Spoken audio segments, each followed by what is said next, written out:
செய்தியை பார்த்து வருகிறோம்.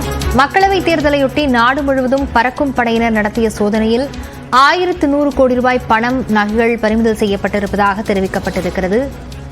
கடந்த 2009 மக்களவைத் தேர்தலில் பிடிபட்ட பணத்தை விட இது 182% அதிகம் எனவும் குறிப்பிடப்பட்டிருக்கிறது. 2019 ஆண்டு மக்களவைத் தேர்தலின் போது 390 கோடி ரூபாய் மட்டுமே சிக்கியது எனவும், தற்போது 1100 கோடி ரூபாய் மதிப்புள்ள பணம், நகை பறிமுதல் செய்யப்பட்டிருக்கிறது. தமிழ்நாட்டில் சுமார் 150 கோடி ரூபாய் மதிப்பிலான பணம், நகைகள் சிக்கியதாகவும் வருமான வரித்துறை தகவல் தெரிவித்திருக்கிறது. விவரங்களுடன் செய்தியாளர் சுசித்ரா இணைந்திருக்கிறார். சுசித்ரா, என்ன விவரங்களை வெளியிட்டிருக்கிறாங்க, விரிவாக சொல்லலாம். மக்களவை தேர்தலானது நடைபெற்று வரும் நிலையில் கடந்த 30ஆம் தேதி வரை இதுவரை இல்லாத அளவிற்கான அந்த பணம் மற்றும் நகையானது கைப்பற்றப்பட்டுள்ளதாக வருமான வரித்துறையானது தெரிவித்திருக்கிறது.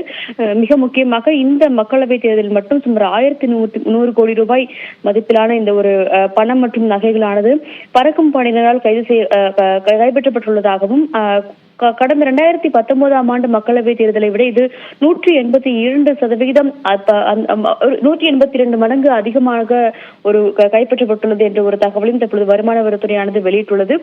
மார்ச் 16ஆம் தேதி தேர்தல் நடத்தை விதிமுறைகளானது அமலுக்கு வந்ததிலிருந்து தற்பொழுது வரை இந்த 1100 கோடி மதிப்பிலான பணம் மற்றும் நகைகள் விதிமுறைகளை மீறியதாக கைப்பற்றப்பட்டுள்ளது எனவும், அதிகபட்சமாக முதற்கட்டமாக டெல்லி மற்றும் கர்நாடகாவில் சுமார் 200 கோடி மதிப்பிலான இந்த ஒரு பணம் மற்றும் நகைகள் கைப்பற்றப்பட்டுள்ளது எனவும், இரண்டாவது உச்சபட்ச கைப்பற்ற வரம்பான சுமார் 150 கோடி ரூபாய் மதிப்பிலான பணம் மற்றும் நகைகள் என்பது தமிழ்நாட்டில் கைப்பற்றப்பட்டுள்ளது என்ற ஒரு தகவலையும் வருமான வரித்துறையானது வெளியிடப்பட்டுள்ளது. அதன் பிறகு ஆந்திரா, தெலுங்கானா மற்றும் ஒடிஷா மாநிலங்களில் சேர்த்து ஒட்டுமொத்தமாக 100 கோடி ரூபாயானது கைப்பற்றப்பட்டுள்ளது என்ற ஒரு தகவலையும் வருமான வரித்துறையானது தெரிவித்திருக்கிறது. கடந்த மார்ச் 16ஆம் தேதி முதல் மே 30ஆம் தேதி வரை இந்த ஒரு 1100 கோடி மதிப்பிலான இந்த ஒரு பணம், நகை மற்றும் உள்ளிட்டவை கைப்பற்றப்பட்டுள்ளது எனவும், இது மட்டுமல்லாமல் இவை வாக்காளர்களுக்கு வழங்குவதற்காக கொண்டு செல்லப்பட்டுள்ள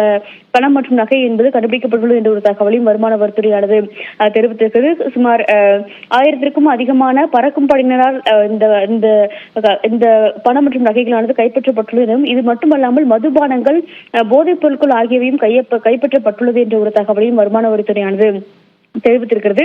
தேர்தல் ஆணையத்துடன் இணைந்து இந்த ஒரு பறக்கும் படையினர் நடத்திய ஆய்வுகளின் பொழுது இவை அனைத்துமே கைப்பற்றப்பட்டுள்ளது எனவும், இவை தவிர மீதமுள்ள பணம், போதைப் பொருள் மற்றும் மதுபானங்களையும் கணக்கீடு செய்யும் அந்த ஒரு பணியானது நடைபெற்று வருகிறது. தேர்தல் ஆணையமானது அதிகாரப்பூர்வ முழு விவரங்களை வெளியிடும் என்ற ஒரு தகவலையும் வருமான வரித்துறையினர் தற்போது தெரிவித்திருக்கிறார்கள்.